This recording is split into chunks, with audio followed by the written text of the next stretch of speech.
আসসালামু আলাইকুম সবাইকে। SSC 26-27 batch. দেখো এটা হচ্ছে তোমাদের ফিজিক্সের চ্যাপ্টার 4 যেটা কাজ শক্তি ও ক্ষমতা, এটার হচ্ছে লেকচার 5।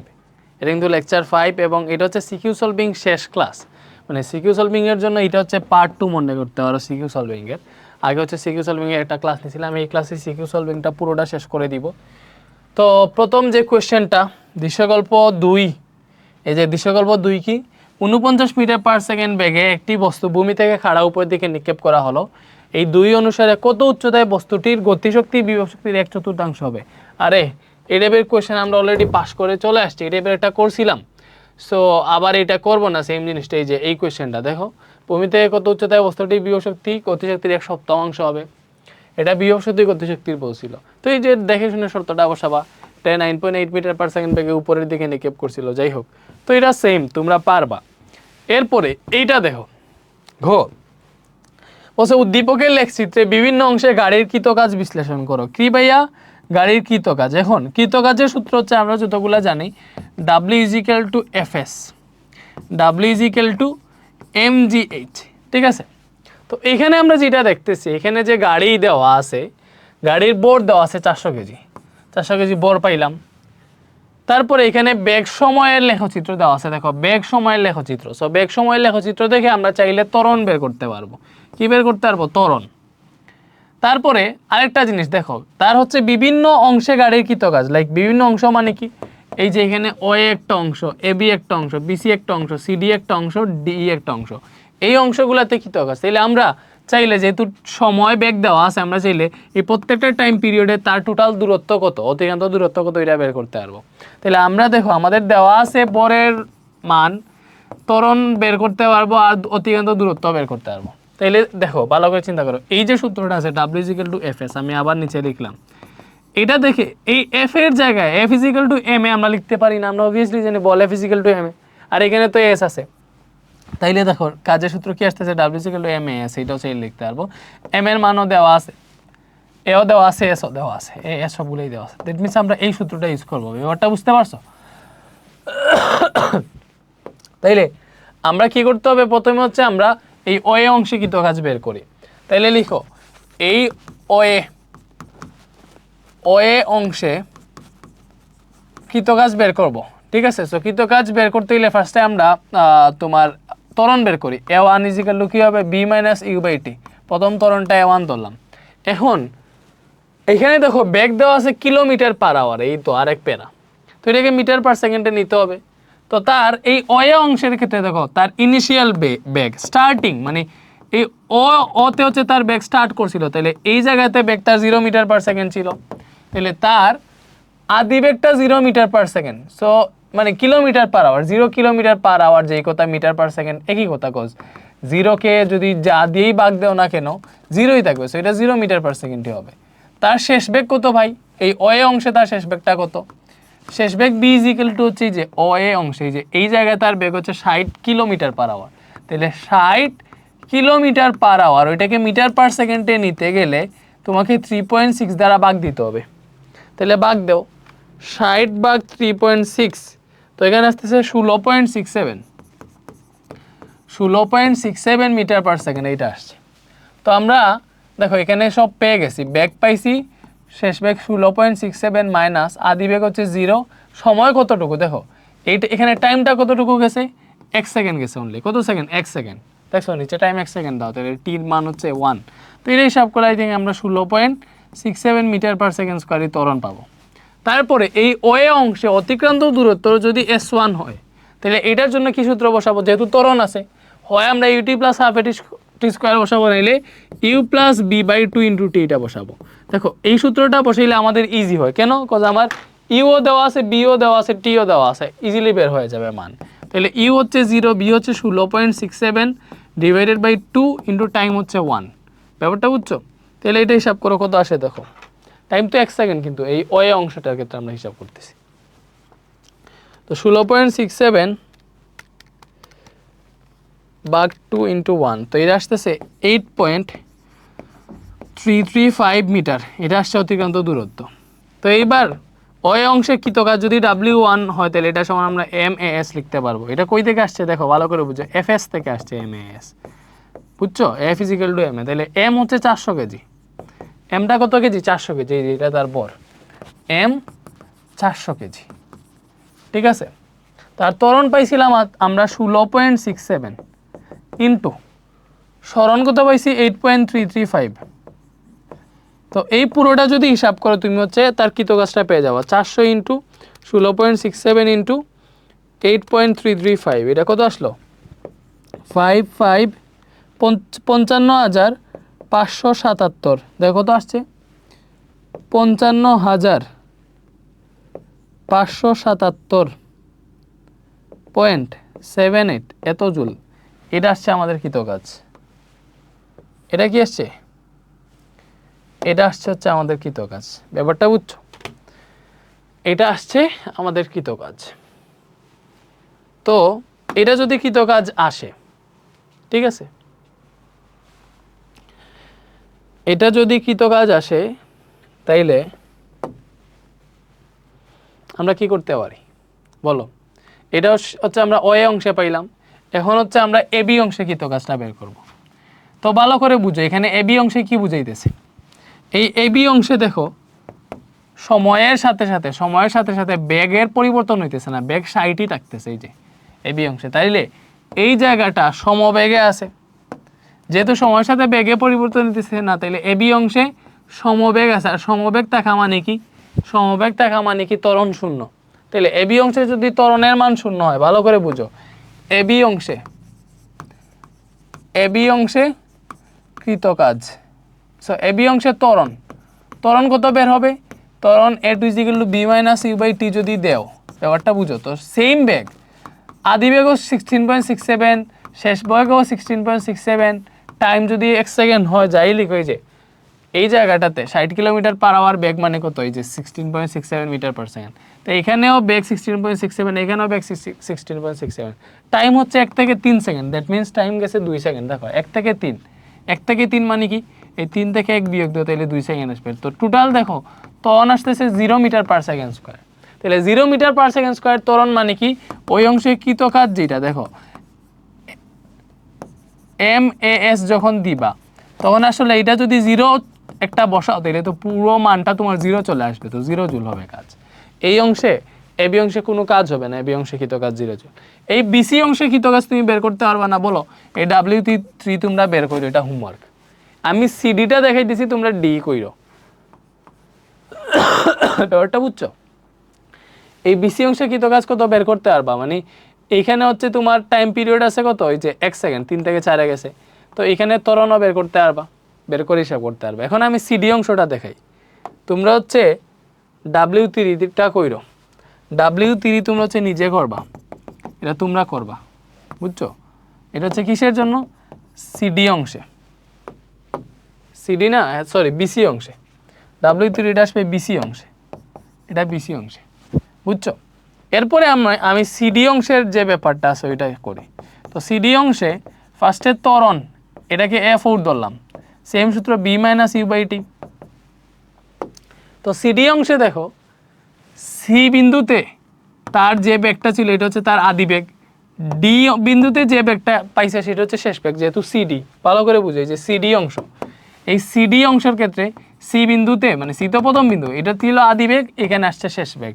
তাইলে তার আদি বেগ হচ্ছে 80 কিলোমিটার/আওয়ার আর শেষ বেগ 0 কিলোমিটার/আওয়ার।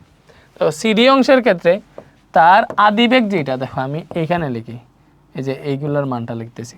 তো তার শেষ বেগ হচ্ছে 0 কিলোমিটার/আওয়ার, এটা মিটার/সেকেন্ডটাও সেম থাকবে। তার আদি বেগ ছিল 80 কিলোমিটার/আওয়ার, ওইটাকে মিটার/সেকেন্ডে নিতে পারবা 3.6 দিয়ে ভাগ দিয়ে।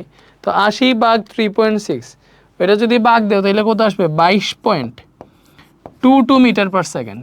তো আমরা বেগ পেয়ে গেছি, তাহলে হিসাব করো তার শেষ বেগ 0, আদি বেগ 22.22 ডিভাইডেড বাই টাইম কত? টাইম হচ্ছে তোমার 1 সেকেন্ড নাকি? এই যে টাইম কত, এই যে সিডি অংশ পুরোটা দেখো, সি বিন্দুতে ছিল 4 সেকেন্ড, আর ডি বিন্দু, এই যে ডি বিন্দু, এটা ডি বিন্দু, ডি বিন্দুতে আসছে 5 সেকেন্ড। তাহলে 4 থেকে 5 মানে 1 সেকেন্ডের পরিবর্তনটা হয়েছে। তো এটা হিসাব করে দেখো আনসারটা মাইনাস আসবে, -22.22 মিটার পার সেকেন্ড স্কোয়ার এটা আসলো। এরপরে কি করবা, এই সিডি অংশের অতিক্রান্ত দূরত্ব S4 যদি হয় কেমনে, u plus b by two into t, এই সূত্র ইউজ করে করো। তো তার আদিবেগ হচ্ছে কত, 22.22, শেষ বেগ 0, ঠিক আছে। এই যে আদিবেগ 22.22, শেষ বেগ 0 divided by 2, time period 1 second. তো এটা যদি হিসাব করো কত আসে দেখো, 22.22 বা 2 × 1, তো এটা আসতেছে 11.11 মিটার। এটা অতিক্রান্ত দূরত্ব। তাইলে ওই যে সিডি অংশের কৃতকাজ কি হবে, W4 M A S, A4S4 দিলাম আর কি। তো M তো 400 কেজি, তার ত্বরণ বের হয়েছে -22.22 ইন্টু তার S4 যেটা অতিক্রান্ত দূরত্ব কত আসে 11.11, তো এটা হিসাব করলে কত আসে দেখো, 400 ইন্টু 22.22 ইন্টু 11.11, তো এটা হিসাব করলে আসতেছে -98745.68 জুল। দেখো এটা নেগেটিভ কাজ আসছে, দেখো ঋণাত্মক কাজ আসছে। কেন ঋণাত্মক কাজ আসছে, কজ বল প্রয়োগ করলেও এখানে ত্বরণ না ঘটে মন্দন ঘটছে, দেখছো না, মন্দন ঘটছে। মন্দনটা কি ঋণাত্মক না, তাহলে অবভিয়াসলি কৃত কাজটা আমাদের ঋণাত্মক হয়েছে, কজ বলের বিপরীতে কাজটা হয়েছে। ওটা বুঝছো। এরপরে ডি অংশটা তুমি পারবা, যে ডি অংশটা পারবা না, অবভিয়াসলি এখানে জাস্ট শেষ বেগটা হবে -20, আদিবেগ হচ্ছে 0, শেষ বেগ -20, ওইটাকে 3.6 দিয়ে ভাগ দিয়ে মিটার পার সেকেন্ডে নিবা, কিলোমিটার পার আওয়ার থেকে। তো ডি অংশটা তোমরা বের করতে পারবা, এটা যেমনি মাইনাস বের হয়েছে, ডি অংশটা বের করতে পারবা। তো ডি অংশের জন্য W5 যেটা ওইটা তোমরা বের করো।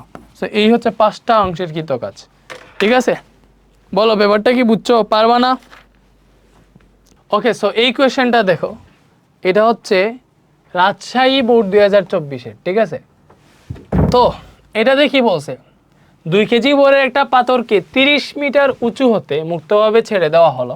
পাথরটা একটা স্প্রিংয়ের উপর পড়লো, স্প্রিংয়ের দুবক দেওয়া আছে, স্প্রিংটা কতটুকু সংকুচিত হবে বের করতে বলছে। তো বুঝো, একটা পাথর যেটা ভূমি থেকে 30 মিটার উপরে ছিল, একটা পাথর যেটা ভূমি থেকে কত মিটার উপরে, 30 মিটার, এবং এই 30 মিটার উপর থেকে ছেড়ে দেওয়া হয়েছে। এই পাথরটা কি করছে, মনে করে এখানে একটা স্প্রিং ছিল, এই স্প্রিংয়ের উপর পড়ছে। পাথরটা কি করছে, একটা স্প্রিংয়ের উপর পড়ছে। তো স্প্রিংয়ের উপর যদি পাথর পড়ে, তাহলে অবভিয়াসলি স্প্রিংটা সংকুচিত হয়েছে। মনে করো পাথর পড়ার পরে স্প্রিংয়ের অবস্থা এরকম হয়ে গেছে, এখানে পাথরটা পড়ছে, স্প্রিংটা সংকুচিত হয়েছে। কতটুকু সংকুচিত হয়েছে, মনে করলাম যে এই পরিমাণ সংকুচিত হয়েছে আগের অবস্থান থেকে, ঠিক আছে। তো এই সংকুচনের পরিমাণটাকে আমরা x ধরলাম, যেহেতু সংকুচনকে xই ধরে x ধরলাম, x পরিমাণ সংকুচন হয়েছে। কতটুকু সংকুচন হয়েছে এটা বের করতে হবে। তো এখানে 2 কেজি ভরের পাথর, এটা হচ্ছে 30 মিটার। এখন এখানে যে ব্যাপারটা ঘটবে ভালো করে বুঝো, এই পাথরের মধ্যে যে শক্তিটা সঞ্চিত আছে, এটা কি রূপে আছে, বিভব শক্তি রূপে। কেন, সে ভূমি থেকে 30 মিটার উপরে আছে, দেখবেন তার মধ্যে একটা বিভব শক্তি সঞ্চিত আছে। তো এই পাথরটা যখন স্প্রিংয়ের উপর পড়বে, তখন তার যতটুকু সঞ্চিত শক্তি আছে সেটা হচ্ছে স্প্রিংয়ের সঞ্চিত শক্তির মধ্যে চলে যাবে। মানে এই বিভব শক্তিটা, বস্তুর বিভব শক্তিটা স্প্রিংয়ের মধ্যে চলে যাবে, ঠিক আছে। দ্যাট মিনস বস্তুর যে বিভব শক্তি নিয়ে সে স্প্রিংয়ের উপর পড়বে, ওই শক্তিটা স্প্রিংয়ের সঞ্চিত শক্তির মধ্যে কনভার্ট হয়ে যাবে। তাইলে বস্তুর বিভব শক্তি, ভালো করে বুঝো, এখানে বস্তুর বিভব শক্তি হচ্ছে mgh, b = mgh। তারপরে স্প্রিংয়ের সঞ্চিত শক্তি কি বলো, এখানে বস্তুর বিভব শক্তি mgh, স্প্রিংয়ের সঞ্চিত শক্তি হচ্ছে, এটাকে আমরা ইউ ধরলাম, স্প্রিংয়ের সঞ্চিত শক্তি ½ kx²। তাহলে শর্ত মতে কি হবে, স্প্রিংয়ের মধ্যে কোন শক্তিটা সঞ্চিত হবে, এই বিভব শক্তিটা, বস্তুর বিভব শক্তিটাই আসলে স্প্রিংয়ের মধ্যে কনভার্ট হবে। তাহলে এই যে ½ kx², এটা সমান তুমি চাইলে mgh লিখতে পারবা, এটা সমান এটা। পরে তুমি হিসাব নিকাশ করো, হয়ে যাবে। লাইক হাফ কে এর মান হচ্ছে স্প্রিং দুবক 10⁵ দেওয়া আছে, ওই যে স্প্রিং দুবক। তারপরে এখানে x², এক্সটাই আমরা বের করব, এক্স হচ্ছে সংকুচনটা, এক্সই আসলে সংকুচন, ব্যাপারটা বুঝছো। ওকে, এম হচ্ছে 2 কেজি, এই যে। তারপরে জি হচ্ছে 9.8, আর কত মিটার উপর থেকে, এই হচ্ছে 30 মিটার, 30 মিটার উপর থেকে নিচে ফেলে দিছে। তো এটা হিসাব করলে x² আসবে, দেখো 2 × 9.8 × 30 আছে, এই 2টা এইখানে গুণ হয়ে যাবে, এবং এই 10⁵ নিচে ভাগ হয়ে আসবে। তাহলে এখান থেকে হিসাব করলে কি আসে দেখো, 2 × 9.8 × 30 × 2 ডিভাইডেড বাই 10⁵। তো এক্স স্কোয়ার ইজিক্যাল টু আসতেছে 0.01176। পরে এক্স এর মান যদি বের করতে চাও তাহলে √ওভার এইটা হবে। তো √ওভার আনসার করলে আমাদের আসতেছে 0.108 মিটার। তো স্প্রিংটা কতটুকু সঞ্চিত হবে ভাইয়া? এতটুকু স্প্রিংয়ের সংকোচনের পরিমাণ, শেষ। এটাই আনসার। স্প্রিং কতটুকু সঞ্চিত হবে? এতটুকু সঞ্চিত হবে, শেষ। বুঝছো ব্যাপারটা? ওকে। এই কোয়েশ্চেনটার মধ্যে কিছু ইরর আছে, বুঝছো? এটা ইন্টারে গেলে আরও ডিটেলসে বুঝবা, বাট এসএসসির ক্ষেত্রে এটাই ঠিক আছে, এখানে কিছু ডাটা মিসিং আছে না, এটা নাইলে এটাকে আমরা অন্যভাবে করতাম। লাইক এটা বলতে হবে যে স্প্রিং আছে এতটুকু, স্প্রিংয়ের উপর একটা বস্তু পড়ছে, তাহলে ওইটার ফলে কী হবে, স্প্রিংয়ের মধ্যে যে সংকুচনটা হবে এই সংকুচনটা আমরা বস্তুর হাইটের সাথে অ্যাড করে হিসাব নিকাশ করা লাগে। যাই হোক, তো ওইভাবে এই ডাটাটা দেওয়া নাই, বাট এই প্রশ্নের মধ্যে ভুল আছে, বুঝছো? যে প্রশ্ন করছে তারই সমস্যা। যাই হোক, এইবার এটা বলছে দেখো, পাথরটি ছেড়ে দেওয়ার পূর্ব মুহূর্তে মোট যান্ত্রিক শক্তি এবং 2 সেকেন্ড পরে মোট যান্ত্রিক শক্তি সমান হবে কিনা। দ্যাট মিনস আমাদের বলছে এই যে পাথরটাকে তুমি স্প্রিং বাদ দিয়ে দাও, পাথরটাকে ভূমি থেকে 30 মিটার উপর থেকে, দেখো পাথরটাকে কি করছে, ভূমি থেকে 30 মিটার উপর থেকে ছেড়ে দিছে। তো ভূমি থেকে 30 মিটার উপরে মনে করো এই জায়গাটা, এই 30 মিটার উপর থেকে পাথরটাকে ছেড়ে দিছে। বলছে পাথরটি ছেড়ে দেওয়ার মুহূর্তে এবং মানে পাথরটি ছেড়ে দেওয়ার পূর্ব মুহূর্তে এবং 2 সেকেন্ড পরে মোট যান্ত্রিক শক্তি সমান হবে কিনা। তাহলে আমরা কি করবো, ফার্স্টে পাথরটি ছেড়ে দেওয়ার পূর্বে যে ছাড়বে এর আগ মুহূর্তে তার যান্ত্রিক শক্তি কত বের করব। তাহলে এই জায়গাটাতে দেখো, পাথরটির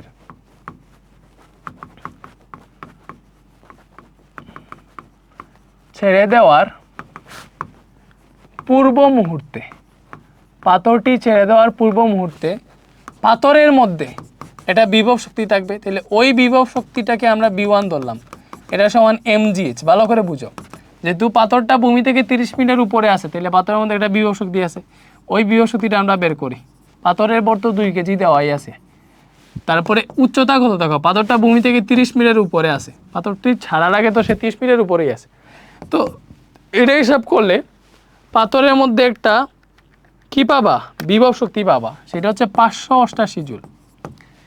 বাট দেখো, পাথরটি ছেড়ে দেওয়ার আগ মুহূর্তে তো পাথরটা স্থির ছিল না, ছেড়ে দেওয়ার পরেই তো সে নিচের দিকে পড়া শুরু করেছে। তাইলে ছেড়ে দেওয়ার পূর্ব মুহূর্তে স্থির ছিল, ওই টাইমে তার কোনো গতিশক্তি ছিল না।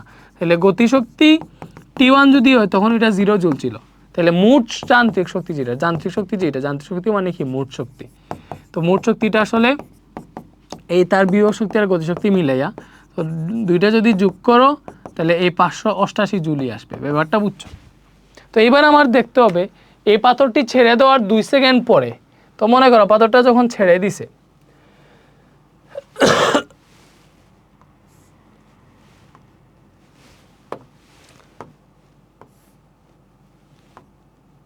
তো পাথরটি ছেড়ে দিছে, মনে করো ছেড়ে দেওয়ার 2 সেকেন্ড পরে পাথরটা মনে করো 2 সেকেন্ডে এতটুকু দূরত্ব আসলো। কথার কথা, তুমি মনে করো পাথরটাকে ছেড়ে দিছে, ছেড়ে দেওয়ার 2 সেকেন্ড পরে এই যে 2 সেকেন্ডে সে এতটুকু দূরত্ব আসলো, এটা হচ্ছে 2 সেকেন্ডে অতিক্রান্ত দূরত্ব। তো 2 সেকেন্ডে এই জায়গাটাতে আসলো, মনে করলাম পি বিন্দুতে আসলো। তাহলে এই জায়গাটাতে তার মোট শক্তি কত, এটা বের করতে হবে, মানে মোট যান্ত্রিক শক্তিটা। ঠিক আছে, তো কেমনে বের করবা? তো আমরা আগে দেখো এখানে গতিশক্তি হচ্ছে 1/2 mv², আর বিভব শক্তি mgh। তাহলে আমাদের যেটা লাগবে গতিশক্তির ক্ষেত্রে এটা লাগবে যে এই 2 সেকেন্ড পর তার বেগ কত হবে, এটা লাগবে। আর বিভব শক্তি বের করার সময় লাগবে 2 সেকেন্ডের পর তার উচ্চতা কত ভূমি থেকে।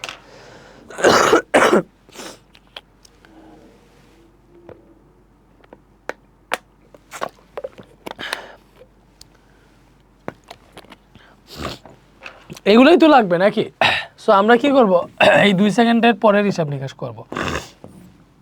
বেগ লাগবে আর হচ্ছে উচ্চতাটা লাগবে।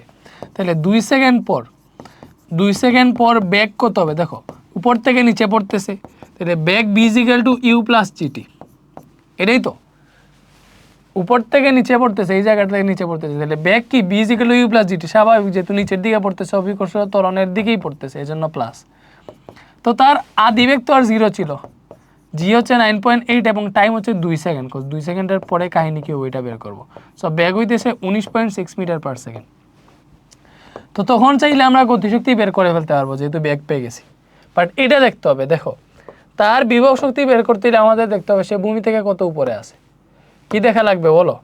যেহেতু তার বিভব শক্তি বের করতে চাই তখন আমাদের এটা দেখা লাগবে যে সে ভূমি থেকে কত উপরে আছে, এই জায়গাটা দেখা লাগবে। এইটা যদি বের করতে না পারি, এটা হচ্ছে আমাদের এইচ, বিভব শক্তির mgh, এটা যদি বের করতে না পারি তাহলে তার বিভব শক্তি বের করতে পারবো না।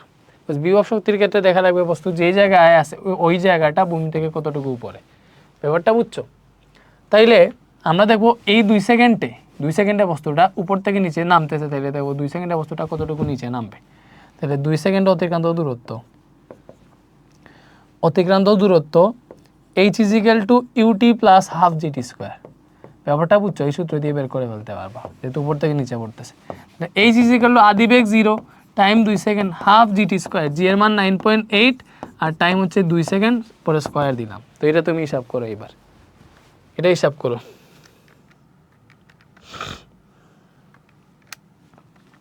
তো এটা আসতেছে 19.6 মিটার। বলো কি আসতেছে?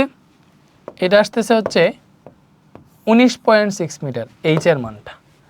তাইলে 19.6 মিটার কি হয়েছে? বস্তুটা 19.6 মিটার নিচে নামছে। বস্তুটা 2 সেকেন্ডে কতটুকু নিচে নামছে? এই যে দেখো, এই যে জায়গাটা, বস্তুটা 19.6 মিটার নিচে নামছে। তো এতটুকু 19.6 হইলে এতটুকু কত? এতটুকু হবে অবভিয়াসলি এই যে টোটাল 30 আর উপরেরটা 19.6, তাহলে এতটুকু হবে 11.4।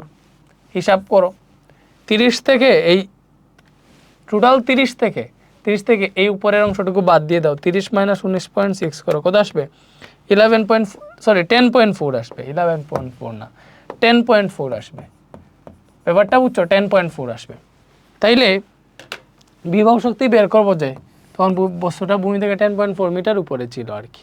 তো আমরা বের করি h = পাইলাম এইটা, বাট বিভব শক্তির ক্ষেত্রে ভূমি থেকে উচ্চতা, ওইটা আমাদের দরকার, ভূমি থেকে উচ্চতা, ঠিক আছে? ওইটা কত? 30 থেকে এই 19.6 বিয়োগ দিলে যেটা ওইটা পাবো 10.4 মিটার। তো এবার এই 2 সেকেন্ড পরের কাহিনীটা পেয়ে গেলাম। এবার 2 সেকেন্ড পরে হচ্ছে বিভব শক্তি বের করি, এই যে এই পি বিন্দুতে, বা 2 সেকেন্ডের পরের বিভব শক্তি, 2 সেকেন্ড পরে বিভব শক্তি B = কি হবে বলো? mgh। তো এখানে এটা যদি আমরা হিসাব নিকাশ করি,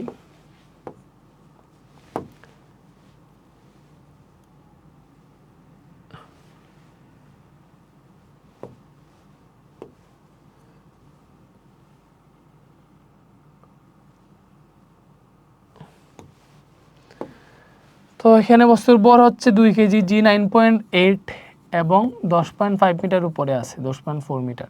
তো এটা হিসাব করলে তার বিভব শক্তি পেয়ে যাবা। তো কত আসে দেখো, 2 × 9.8 × 10.4, বিভব শক্তি আসতেছে 203.84 জুল। এটা আসতেছে তার বিভব শক্তি। এরপরে লাগবে গতিশক্তি। দেখো গতিশক্তি মনে করলাম T2, এটাকে B2 ধরলাম। গতিশক্তি হবে হাফ mv²। তো হাফ, তারপর 2 কেজি, আর বেগ কত পাইছিল? 19.6। বেগ কত হয়েছিল? 19.6। স্কোয়ার আছে, স্কোয়ার দাও। তো এইটা হিসাব করো। তো এটা হিসাব করলে কত আসতেছে? 384.16 জুল। তাহলে টোটাল শক্তি কি আসবে? এই বিভব শক্তি আর গতিশক্তিটা যোগ করলে যেটা পাবো ওইটা। তো এটা হিসাব করো, 203.84 একটা, আর একটা হচ্ছে 384.16।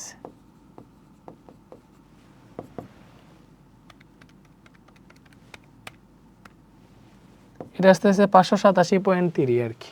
কত আসতেছে? 587। তো এই যে এটা 30 আসছে, দ্যাট মিনস 588 একদম সেম আসছে না, কারণ হচ্ছে যে 19 পয়েন্ট, ব্যাগটা 19.6 সামথিং ছিল এরকম। দেখো না, এটা ঠিক আছে, ঝামেলাটা কই হয়েছে দেখতে হবে। 2 × 9.8 × 10.4, 203.84, 0.5 × 2 × 19.6 6 স্কোয়ার 384.16 প্লাস 203.84 এই 588 তো আসছে, ওই ঠিকঠাকই আসছে, 588 জুল আসছে। তো দেখো পাথরটা ছাড়ার পূর্ব মুহূর্তে যে শক্তি এবং 2 সেকেন্ড পরে যে শক্তি দুইটা সমান আসছে, এই যে দুইটা সমানই দেখাইতে আছে, সমান হবে কি সমান হবে, শেষ, এটাই আনসার। বুঝছো ব্যাপারটা? এরপরে আসে যে এটা দিনাজপুর বোর্ড 2023-এর কোয়েশ্চেন, আর একটা সুন্দর কোয়েশ্চেন, তো আশা করি তোমরা বুঝতেছো। এটাতে বলছে দেখো 10 কেজি ভরে একটা বস্তু 30 মিটার উঁচু হতে বিনা বাধায় 20 মিটার পার সেকেন্ড বেগে একটা স্প্রিংয়ের উপর পড়ায়, স্প্রিংটা সংকুচিত হলো। সংকুচিত অবস্থায় স্প্রিংয়ের দৈর্ঘ্য 10 সেন্টিমিটার, স্প্রিং ধ্রুবক এত। আচ্ছা, স্প্রিংটা কতটুকু সংকুচিত হবে বের করতে বলছে।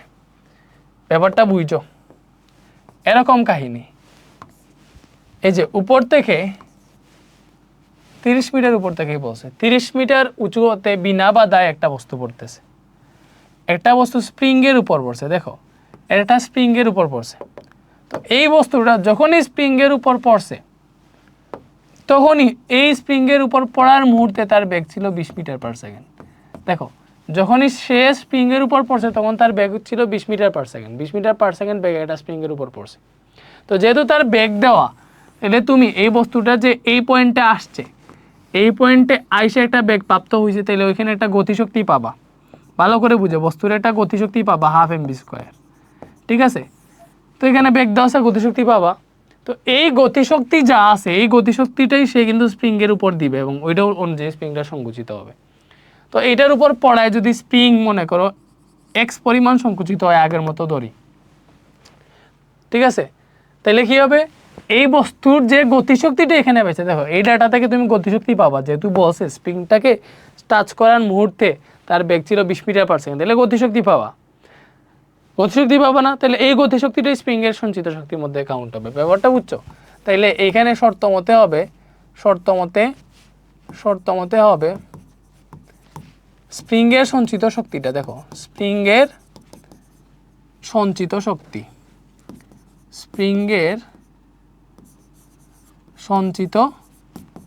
শক্তি সমান বস্তুর গতিশক্তি। ব্যাপারটা বুঝছো? স্প্রিংয়ের সঞ্চিত শক্তির সমান বস্তুর গতিশক্তি হবে, বলো এটা বুঝছো? স্প্রিংয়ের সঞ্চিত শক্তি সমান বস্তুর গতিশক্তি হবে। তাহলে এটা যদি হয় তাহলে স্প্রিংয়ের সঞ্চিত শক্তি হচ্ছে 1/2 kx স্কোয়ার আর বস্তুর গতিশক্তি হচ্ছে 1/2 mv স্কোয়ার। তো এখান থেকে হাফে হাফে কাটা, x square is equal to পাবো mv square divided by k, x is equal to পাবো √mv স্কোয়ার বাই k। মান বসানোর আগে আমরা সূত্রটাকে সিম্পলিফাই করে ফেলছি, এখন মান বসা আনসার চলে আসবে। m এর মান 2 কেজি, সরি m এর মান 10 কেজি। এখন বেগ হচ্ছে 20, তাহলে 20 স্কোয়ার ডিভাইডেড বাই স্প্রিং ধ্রুবক হচ্ছে 10⁵, স্প্রিং ধ্রুবক সেমই আছে। তো এটা হিসাব করে কতটুকু সংকুচিত হবে এটা পেয়ে যাবো।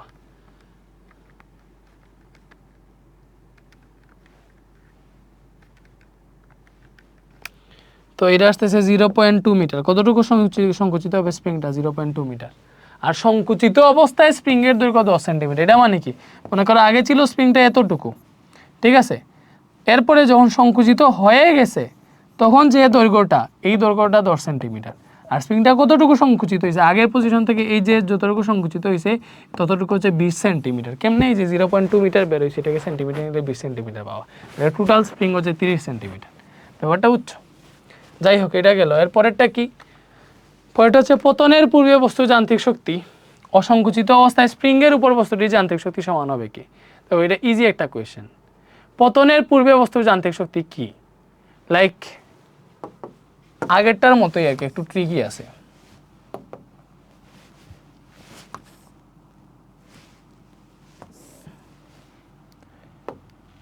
এই যে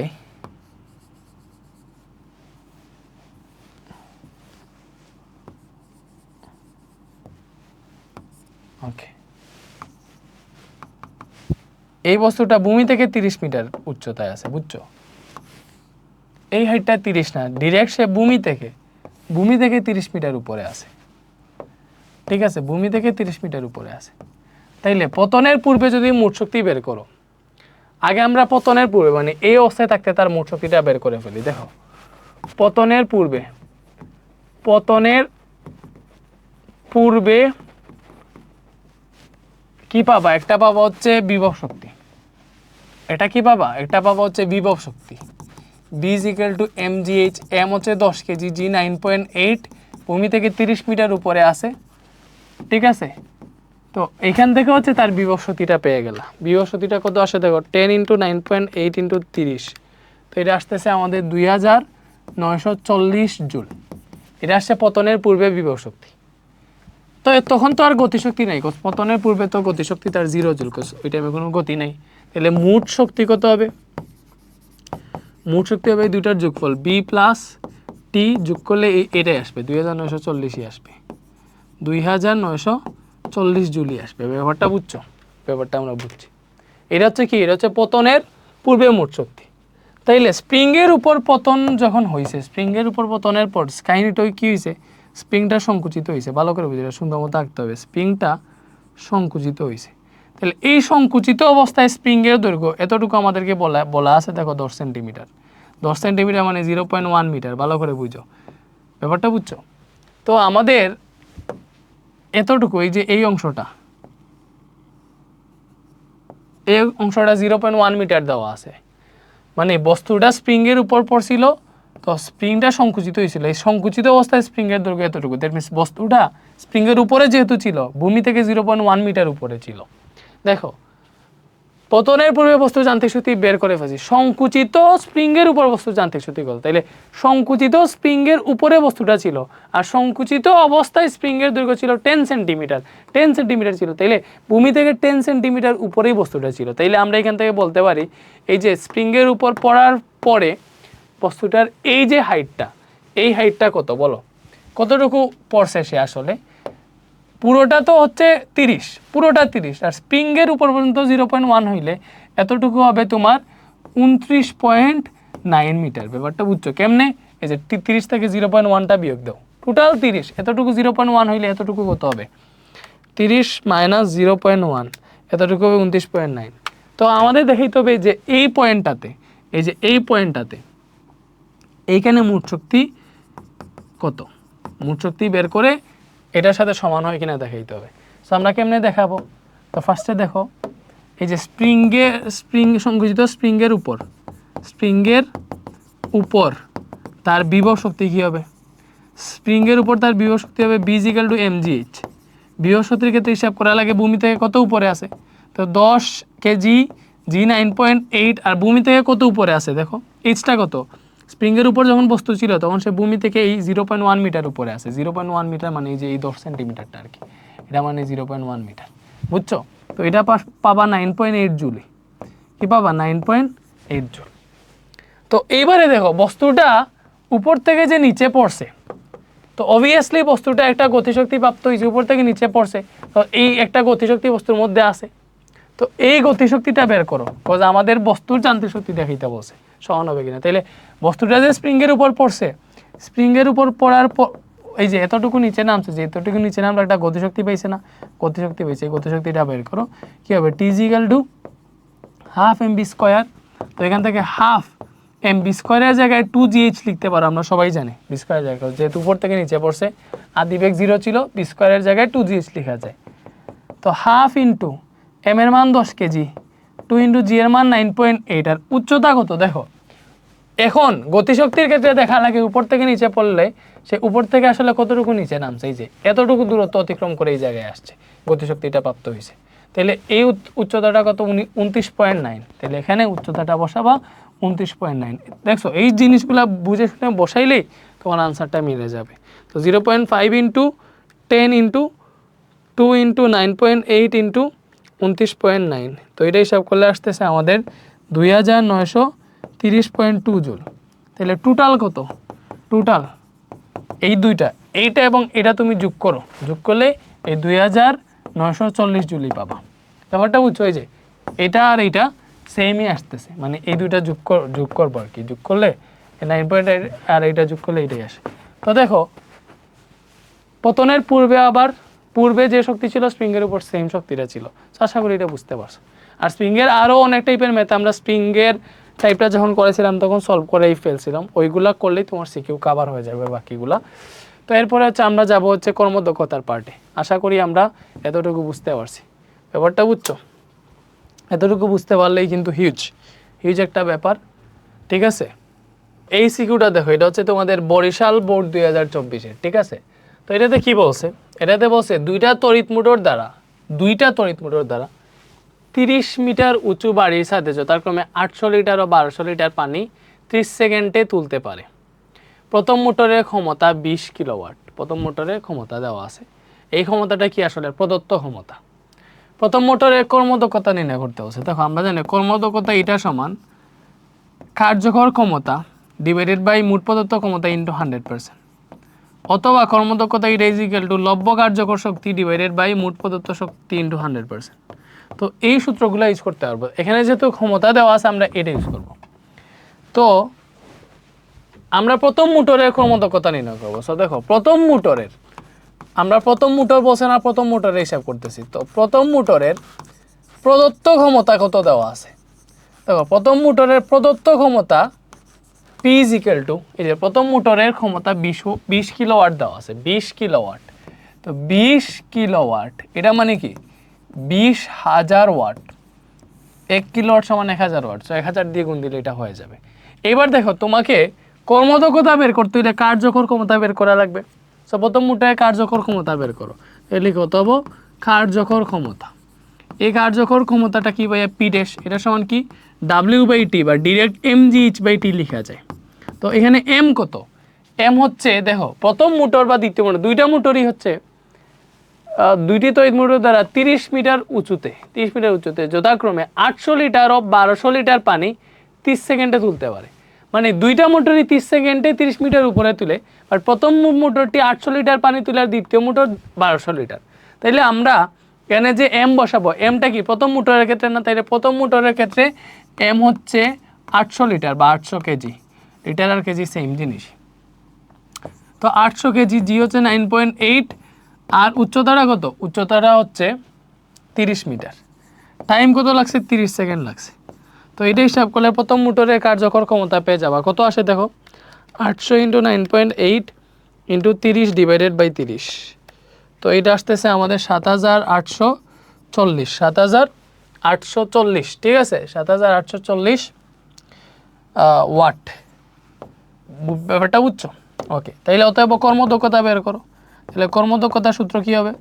কর্মদক্ষতা eta is equal to P dash by P into 100%। এই যে আমরা তো সিকিউ সলভ করতেছি, আগে যা আছে এইগুলার বেসিক এবং অনেকগুলো ম্যাথ সলভ করছি যেগুলোতে এই টপিকগুলো আসলে 100% ক্লিয়ার হয়ে গেছে। এখন জাস্ট এক্সট্রাভাবে আমরা পড়তেছি।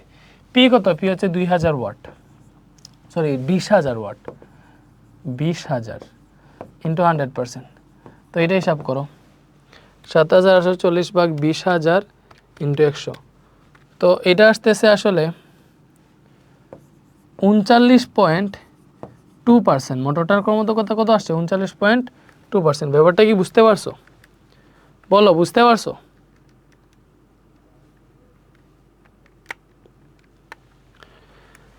ওকে, সো এটা গেল। এর পরবর্তী কোয়েশ্চেনটা দেখো, বলছে দ্বিতীয় মোটরের শক্তি রূপান্তর প্রক্রিয়া ক্ষমতা নির্ণয়ের মাধ্যমে বিশ্লেষণ করো। দ্বিতীয় মোটরের শক্তি রূপান্তর প্রক্রিয়া ক্ষমতা নির্ণয়ের মাধ্যমে দেখাইতে বলছে। সো দ্বিতীয় মোটরের আসলে প্রদত্ত ক্ষমতা দেওয়া নাই।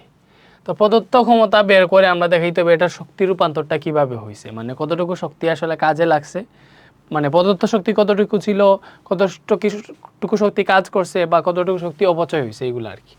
তো দেখো প্রথম আমাদের কি করতে হবে? দ্বিতীয় মোটরের শক্তি রূপান্তর দেখাবো, বাট এটা কিসের মাধ্যমে? ক্ষমতা নির্ণয়ের মাধ্যমে। মানে দ্বিতীয় মোটরের প্রদত্ত ক্ষমতাটা আমাদের দেখাইতে হবে। কার্যকর ক্ষমতা তো এই ডাটা থেকে পাবো, বাট প্রদত্ত ক্ষমতা কত, মানে ইনপুটে কত ক্ষমতা দেওয়া ছিল মোটরের মতো, এটা বের করে দেখাইতে হবে। দেখো দ্বিতীয় মোটরের কর্মদক্ষতা আমাদের দেওয়া আছে। তো দ্বিতীয় মোটরের কর্মদক্ষতা, এখানে কর্মদক্ষতা এটা দেওয়া আছে কত? 78.4%। তো আমাদের কর্মদক্ষতা দেওয়া আছে। প্রদত্ত ক্ষমতা পি যেটা ওইটা নাই, ওইটা আমরা বের করব। আবার কার্যকর ক্ষমতাও দেওয়া নাই, ওইটা আমরা বের করে ফেলতে পারবো। যদিও কার্যকর ক্ষমতা P dash is equal two mgh/T, আমরা সবাই জানি এই সূত্রটা। তো এখানে দ্বিতীয় মোটরের ক্ষেত্রে দেখো দ্বিতীয় মোটর 1200 লিটার পানি তুলতে পারে, এটা হচ্ছে আসলে M2। আর সবই সেম। তো এখানে এম হচ্ছে 1200 লিটার বা 1200 কেজি, জি 9.8, উচ্চতা 30 মিটার এবং এটাও 30 সেকেন্ডে তুলে। তো এটা হিসাব করলে আমরা কি পাইতেছি, 9.8 ইন্টু 30 ডিভাইডেড বাই 30, সো এটা আসতেছে 11,760, 11,760 ওয়াট। বলো ব্যাপারটা কি বুঝতে পারছো? আই থিঙ্ক বুঝতে পেরেছো। তো এটা গেল 11,760 ওয়াট। তো এই দ্বিতীয় মোটরের শক্তি রূপান্তর প্রক্রিয়া ক্ষমতা আচ্ছা, এটা বের হইলো কার্যকর ক্ষমতা। এবার আমরা কি বের করবো, আমাদের প্রদত্ত ক্ষমতা বের করতে হবে। সো আমরা জানি ইটা সমান P dash by P into 100%। ব্যাপারটা বুঝতে পারছো? তো এটা কত, 78.4%। এটা থেকে আমরা এই যে পিটা বের করবো, পি হচ্ছে প্রদত্ত ক্ষমতা, বুঝছো? আর পি ড্যাশ তো জানি এখানে। তো এটা 78.4%, পি ড্যাশ হচ্ছে 11,760, পি বের করবো, এখানে 100% আছে। তো তুমি একটু চিন্তা করো, এই 100%টা যদি এখান থেকে এখানে ডিরেক্ট বাক করে নিয়ে আসো তাহলে তো ঝামেলা নাই। ওকে, তো এখান থেকে দেখো আমরা কি পাইতেছি, এখানে পাবো আমরা 0.784 আর এখানে পাইতেছি 11,760 ডিভাইডেড বাই পি। তো আমরা পি যদি এখানে আনি তাহলে 11,760 আছে, এইটা নিচে ভাগ হয়ে যাবে 0.784। তো এখান থেকে প্রদত্ত ক্ষমতাটা কত আসবে, 11,760 ডিভাইডেড বাই 0.784 সমান আসতেছে 15,000 ওয়াট। 15,000 ওয়াট, এটা আসছে আমাদের আসলে প্রদত্ত ক্ষমতা, বুঝছো? তো এই যে প্রদত্ত ক্ষমতা আছে, তো এই প্রদত্ত ক্ষমতা এটা ভালো করে বুঝো। তাইলে আমরা দেখো জানি P is equal to W by T, ওইটা থেকে ডাব্লিউ ইজিক্যাল টু পিটি যদি লিখি তাহলে এই যে প্রদত্ত ক্ষমতা ইন্টু সময় দিয়ে গুণ করলে আমাদের এখানে যে শক্তিটা আসবে এটা আসবে প্রদত্ত শক্তি। ব্যাপারটা বুঝছো? তুমি এখানে শক্তির রূপান্তর দেখাইবা, তাহলে তুমি দেখাও যে মোটরের মধ্যে আসলে কতটুকু শক্তি দেওয়া হয়েছিল, প্রদত্ত শক্তিটা কত। তাহলে প্রদত্ত শক্তিটা হবে ডাব্লিউ ইজিক্যাল টু পিটি। কি ভাই, এই যে এখান থেকে আসে ডাব্লিউ ইজিক্যাল টু পিটি। তো এখানে পি হচ্ছে 15,000 ওয়াট এবং মোটরটা 30 সেকেন্ডে পানি তুলে। তো এই 30 সেকেন্ড, সো এটা দেখে আসলে তুমি কি পাবা, প্রদত্ত শক্তিটা পাবা। ব্যাপারটা বুঝছো? 15,000 ইন্টু 30, তো এটা 450,000, 4,50,000 জুল শক্তি আসছে। এটা আসছে প্রদত্ত শক্তি। এবার আমরা দেখবো এটা যদি প্রদত্ত শক্তি হয়, কার্যকর শক্তি কত ছিল, মানে কতটুকু শক্তি দ্বারা কাজ হয়েছিল।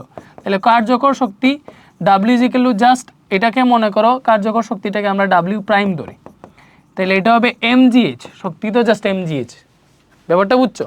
এই যে এখান থেকে যে কার্যকর শক্তিতে যে কার্যকর ক্ষমতার যে এমজিএইচ, ওইটাই আসলে কার্যকর শক্তি। তো এম কত, দ্বিতীয় মোটরের এমটা হচ্ছে 1200, জি 9.8 আর উচ্চতা 30 মিটার। সো এখান থেকে আসলে তুমি শক্তিটা পাবা। তো এটা হিসাব করলে কত পাও, 1200 ইন্টু 9.8 ইন্টু 30, তো এটা আসতেছে 3,52,800 জুল। কত আসছে, 3,52,800 জুল আসছে। ব্যাপারটা বুঝছো? 3,52,800 জুল। তাইলে এইবার এখান থেকে দেখো 3,52,800 জুল এটা কি, এটা আসছে হচ্ছে আমাদের কার্যকর শক্তি।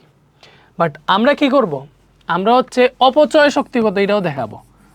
অপচয় শক্তি কেমনে বের করবা, দেখো মোটরের মধ্যে আমরা যে শক্তিটা দিছি প্রদত্ত শক্তি, ওইটা থেকে যদি তার কার্যকর শক্তিটা বিয়োগ দিয়ে ফেলো, মানে যে শক্তি ইনপুটে দেওয়া হয়েছিল এবং যে শক্তি আউটপুটে বের হয়েছে, এই দুইটার পার্থক্য বের করে ফেলে তুমি কতটুকু শক্তি অপচয় হয়েছে পেয়ে যাবা।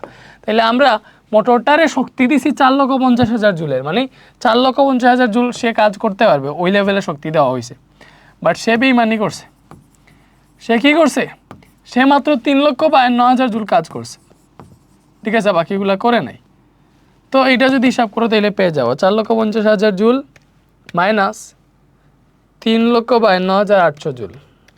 তো এটা হিসাব করলে বাবা 97,200 জুল। কত বাবা, এটা কি, এটা আসলে ভাইয়া অপচয়কৃত শক্তি। এটা কি, এটা হচ্ছে অপচয়কৃত শক্তি। ব্যাপারটা বুঝতে পারছো? শেষ। তো এটা আসলে শক্তি রূপান্তর আমরা দেখে ফেললাম। এটা বরিশাল বোর্ড 2024-এর একটা কোয়েশ্চেন ছিল। তো আশা করি বুঝতে পারছো, এই শক্তিটা হচ্ছে অপচয় হয়েছে আর কি, মানে মোটরের ইনপুটে যা দেওয়া হয়েছিল পুরোটা কাজ করতে পারে না, যেহেতু তার কর্মদক্ষতা 100% ছিল না, ছিল কত, 78.4%। ঠিক আছে। এরপরে দেখো জনৈক ব্যক্তি এটা পাম্প স্থাপন করেছেন, যেটা 2 মিনিটে 100 মিটার গভীর নলকূপ থেকে 1500 লিটার পানি উত্তোলন করতে পারে। পাম্পটির ক্রমবর্ধকতা দেওয়া আছে, বলছে পাম্পটির লব্য শক্তি, দেখো লব্য শক্তি মানে কি, যে লব্য কার্যকর শক্তি, এটা কি mgh। ঠিক আছে, তো m কত, দেখো 1500 লিটার পানি, 1500 লিটার পানি, g 9.8, উচ্চতা কত, 100 মিটার গভীর থেকে তুলতে পারে। 100 মিটার গভীর থেকে তোলা মানে 100 মিটার উপরে তোলা আর কি, গভীর থেকে উপরে তুলে। যাই হোক, ভেঙে টেঙে যাইতেছে, কি আর করার। 1500 ইন্টু 9.8 ইন্টু 100, তো এটা আসতেছে 1,47,000, 147,000, 14,70,000 আসতেছে, এত জুল। এটা হচ্ছে লব্য কার্যকর শক্তি বা লব্য শক্তি যেটা পাম্পটির। ঠিক আছে, এরপরে কোয়েশ্চেনটা কি বলছে, যদি পাম্পটির ক্রমবর্ধকতা 60% হয়, সেক্ষেত্রে 1500 লিটার পানি এক উচ্চতায় উত্তোলনের জন্য অতিরিক্ত কত সময় লাগবে? এই টাইপের ম্যাথ আমরা আগে করছিলাম, তারপরে এটা করে দেখি। দেখো অতিরিক্ত সময়, তো ফার্স্টে দেখবো এই যে 70% ক্রমবর্ধকতা আছে, ঠিক আছে, এটার জন্য তো আমাদের দেওয়া আছে যে এই 70% ক্রমবর্ধকতার জন্য পাম্পটি 2 মিনিটে 100 মিটার গভীর নলকূপ থেকে পানি তুলে, 1500 লিটার পানি তুলে। ঠিক আছে, 70%-এর জন্য। 60%-এর জন্য কত সময় লাগবে এটা যদি বের করে ফেলতে পারি, তাহলে অতিরিক্ত সময়টা আমরা বের করে ফেলতে পারবো। তো সময়টা আসলে কই, দেখো আমরা কর্মদক্ষতা দেওয়া আছে, ওই যে আরও ডাটা থেকে আমরা কি বের করতে পারবো, তার ফার্স্টের কার্যকর ক্ষমতা বের করতে পারবো। তো পিডিএস বাই পি ইন্টু 100% এইটা। তো আমরা দেখো যদি 60%-এর ক্ষেত্রে আমরা যদি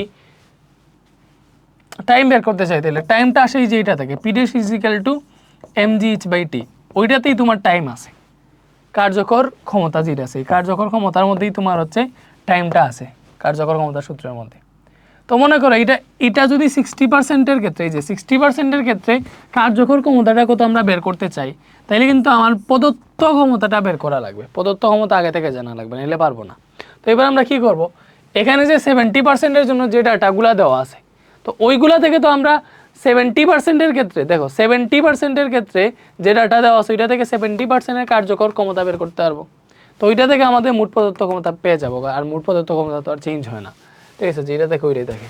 তো আমরা আসলে বুঝে গেছি আমাদের অঙ্কটা কোন লাইনে করতে হবে। তো ফার্স্টে আমরা কি করব, ফার্স্টে আমরা এটা করব যে এখন এখানে এটা হচ্ছে 70%, মানে কর্মদক্ষতা 70%, এক্ষেত্রে কার্যকর ক্ষমতা পিডিএস ইজিক্যাল টু mgh/t। তো এখানে কি কি দেওয়া আছে দেখো, এম হচ্ছে 1500 লিটার, 9.8, উচ্চতাটা 100 মিটার এবং টাইম হচ্ছে 2 মিনিট। এই 2 মিনিট মানে হচ্ছে 120 সেকেন্ড, সরি 120 সেকেন্ড। 2 মিনিট মানে কি 120 সেকেন্ড। সো এটা কত আসছে দেখো,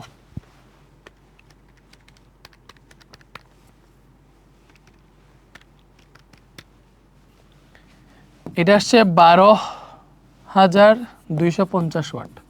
এটা কত আসছে 12,250 ওয়াট আসছে। এটা আসছে আমাদের কার্যকর ক্ষমতা, এটা কি আসছে কার্যকর ক্ষমতা আসছে। ঠিক আছে, তো এটা যদি কার্যকর ক্ষমতা আসে, তাইলে আমরা কি করব, আমরা কার্যকর ক্ষমতা পাইলাম 70%-এর ক্ষেত্রে। তো এইবার দেখো, এবার আমরা জানি eta is equal to PDS by P into 100%। ভাই একটা শর্টকাট দেখে দেখো, তুমি ইটার মান যদি ডিরেক্ট 70% না বসে, এটার 70%কে ডিরেক্ট পার্সেন্টেজে নিয়ে নাও, লাইক 70% মানে কি 100/70। তো ডিরেক্ট যদি 0.7 বসাই দেও, তাহলে এখানে আর 100% দেওয়া লাগে না, বুঝছো? কজ ঘুরে ফিরে 100% তো ওই পাশে এসে বাঘ দিয়ে ওটাকে 0.7 বানায়। আগে থেকে যদি এটা করে ফেলো তাহলে ইজি হয়ে যাবে।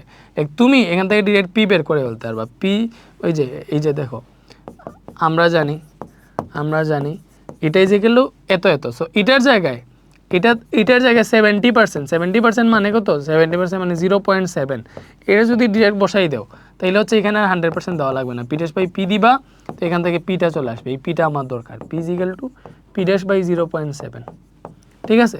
এখান থেকে পি কত আসবে, পি ড্যাশের মান পেয়েছি 12,250 আর এই নিচে আছে 0.7।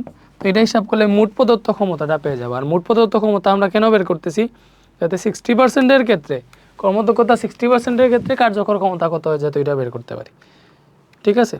তো এটা এইটা হচ্ছে আমাদের প্রদত্ত ক্ষমতা 17,500 ওয়াট, এইটা হচ্ছে আমাদের প্রদত্ত ক্ষমতা। তো এইটা চেঞ্জ হবে না। তো এবার কি হবে দেখো, এবার কর্মদক্ষতা নতুনভাবে হয়েছে, কর্মদক্ষতাটা হয়েছে 60%। তো এই 60%-এর ক্ষেত্রে আমার কার্যকর ক্ষমতাটা কত হবে এটা বের করবো, মানে কার্যকর ক্ষমতা। এটাকে আমরা একটা কাজ করতে পারি, পি প্রাইম একবার লিখছি, তো এটাকে পি ডাবল প্রাইম করে ফেলে। তো এটা কত হবে, পি ডাবল প্রাইমটা। তো আমরা কি লিখবো, আমরা জানি eta prime is equal to P double prime by P, মানে এই যে পি ড্যাশ বাই পি আর কি। পি ডাবল প্রাইম মানে কেন লিখছি, যে আগে একবার পি প্রাইম লিখছি, এখন ডাবল প্রাইম দিলাম, সমস্যা নেই। তো আমি এখন এইটা বের করবো, তাহলে P double prime is equal to পাবো ইটা প্রাইম ইন্টু পি। তো ইটা প্রাইম এখানে কত, যে ইটা প্রাইমটা 60%, 60% মানে কত, এর জায়গায় 0.6 বসাবো, এই জন্যই তো এখানে 100% দেই নাই, বুঝছো, যাতে হিসাবটা সহজে হয়ে যায়। পি হচ্ছে 17,500 ওয়াট। তো এখান থেকে আসলে কার্যকর ক্ষমতাটা পেয়ে যাব। তো এখানে 10,500 ওয়াট আসতেছে। বলো কার্যকর ক্ষমতাটা কত আসছে, 10,500 ওয়াট। এই যে 10,500 ওয়াট আসছে, তো এইটা দ্বারাই এটা 60%-এর ক্ষেত্রে দেখো কর্মদক্ষতা 60% হইলে কার্যকর ক্ষমতা থাকবে 10,500 ওয়াট। এইবার এটার জন্য কত সময় লাগবে বের করব। এইবার P double prime is equal to mgh by টি।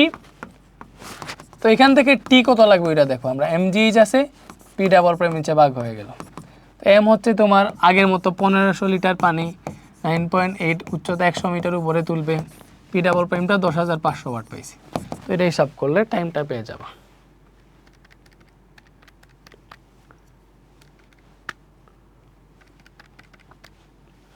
এটা আসছে 140 সেকেন্ড।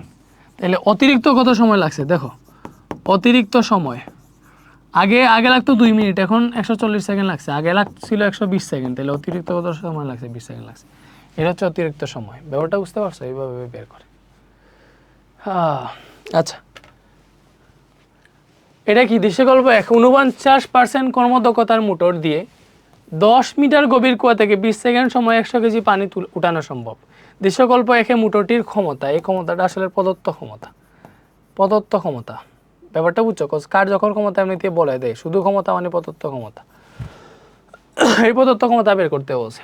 তো দেখো আমার কর্মদক্ষতা দেওয়া আছে, আমরা জানি ফার্স্টে এখানে কর্মদক্ষতা দেওয়া আছে 49%। ব্যাপারটা বুঝো, কর্মদক্ষতা কত দেওয়া আছে, 49%। তারপরে আমরা এই যে ডাটাগুলো দেওয়া আছে, 10 মিটার গভীর কুয়া থেকে 20 সেকেন্ড সময় 100 কেজি পানি উঠানো যায়, তাহলে ওইটা থেকে তুমি লিখতে পারবা কার্যকর ক্ষমতা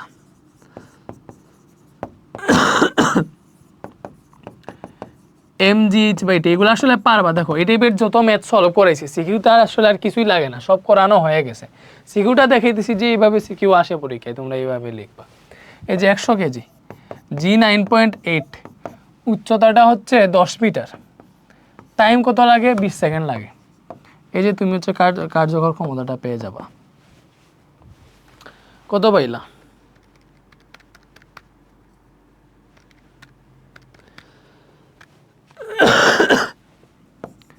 490 ওয়াট বের হয়েছে। তাহলে আমাদের প্রদত্ত ক্ষমতা বের করতে হবে। আমরা জানি eta is equal to P dash by P, ওইখান থেকে P is equal to P dash by eta. তাই এই সূত্রটা কখন ইউজ করি, পার্সেন্টেজ না দিই, যখন হচ্ছে এই 49%কে ডিরেক্ট আমরা 0.49 লিখে ফেলবো, মানে 100 দিয়ে ভাগ দিয়ে যেটা ওইটা একসাথে লিখে ফেলবো আর কি।